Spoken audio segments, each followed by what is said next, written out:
जाकर सोना पड़ा उनके मोदी के साथ। যৌনতার বিনিময়ে একাধিক মহিলাকে মন্ত্রিত্ব দিয়েছেন ভারতের প্রধানমন্ত্রী নরেন্দ্র মোদী। এমন অভিযোগ শুনে চোখ কপালে উঠলেও যারা অভিযোগগুলো করেছেন তাদের বক্তব্য ফেলে দেওয়ার মতো নয়। বয়সের ভারে প্রবীণ হলেও ক্ষমতার সর্বোচ্চ অবস্থানে থেকে তার বিরুদ্ধে ওঠা নৈতিক বিচ্যুতির অভিযোগ ভারতীয় রাজনীতিতে এক অভূতপূর্ব ঘটনা। নরেন্দ্র মোদীকে ঘিরে নারী ক্ষমতার এই অশুভ লেনদেনের খবর এখন আন্তর্জাতিক আলোচনার কেন্দ্রবিন্দুতে।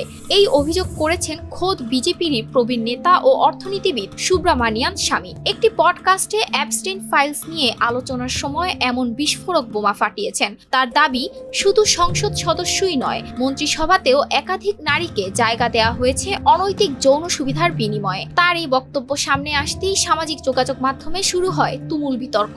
এই অভিযোগে নতুন করে ঘি ঢেলেছেন লেখিকা ও একসময়ের মোদীর ঘোর সমর্থক মধু পূর্ণিমা কিশোয়ার, যিনি একসময় মোদীকে মহাত্মা গান্ধীর সঙ্গে তুলনা করে আস্ত একটি বই লিখেছিলেন। তিনি এই জঘন্য অভিযোগকে প্রকাশ্যে সমর্থন জানিয়েছেন। তিনি সামাজিক যোগাযোগ মাধ্যমে দাবি করেন, নারীদের প্রতি মোদীর আচরণ নিয়ে আগে থেকেই তার উদ্বেগ ছিল। এমনকি বিদেশ সফরে বিলাসবহুল জীবনযাপন নিয়েও প্রশ্ন তুলেছেন তিনি। আশ্চর্যের বিষয় হলো, খোদ হিন্দুত্ববাদী ও দলীয় বলয় থেকে রাষ্ট্রের শীর্ষ নেতার বিরুদ্ধে এত বড় একটি কেলেঙ্কারি অভিযোগ ওঠার পরও ভারতের গণমাধ্যমগুলো একেবারেই নিশ্চুপ। বিশ্লেষকদের মতে ভারতের অধিকাংশ মিডিয়া ক্ষমতাসীনদের কেনা গোলাম হওয়ায় এমন জঘন্য কেলেঙ্কারি ধামাচাপা দেওয়ার চেষ্টা চলছে।